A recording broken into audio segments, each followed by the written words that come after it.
бір жас жігіт қағбада ей дұрыстардың көмекшісі болған Аллахым, ей харамдардан сақтанғандардың көмекшісі болған Аллахым саған шүкір етемін деп қайталай береді.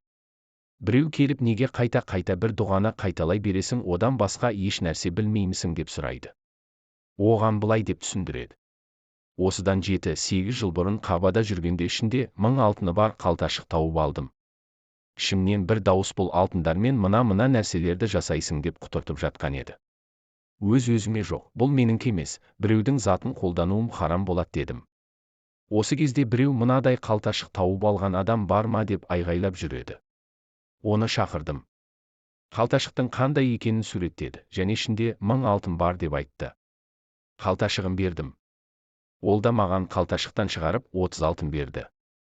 Базарға бардым. Таза реңді бір жас тұтқын баланы мақтап сатып жатқан еді.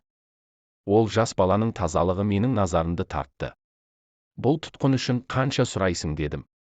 30 алтын деп жауап берді. Алтындарды беріп ол жас баланы сатып алдым. Арадан 1-2 жыл өтті. Жас бала өте еңбекқор және әдепті еді. Бір күні онымен кетіп бара жатқанда алдымыздан 3 кісі келе жатқанын көрдік. Жас жігіт маған мырзам, мен Фас әміршісінің баласымын. Мына келе жатқандар әкемнің адамдары. Мені іздеп жүргендер. Сенен мені сатуыңды сұрайды. Сен жақсы адамсың, 30 000 алтыннан төмен сатпа деді.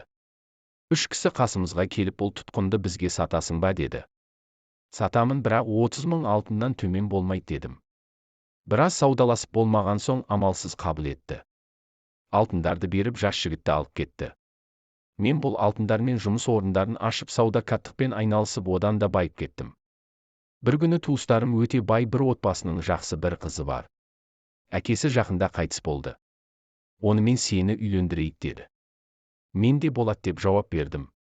Неке қиылды. Түйеге артылып қыздың жасауын алып келді. Жасауының арасынан бір қалташық менің назарымды тартты. Жұбайыма бұл не деп сұрадым. Ішінде 970 алтын бар, әкем бір кездері Қағбада жоғалтқан екен. Тапқан адамға 30 алтынын беріпті. Қалғанын маған сыйлады, жасауыңа қосарсың деді деп жауап берді. Демек бұл алтындар менің рызығым екен. Қайтарып бермегенімде харам жолдан келер еді. Қазір болса халал жолдан қайта өзіме келді.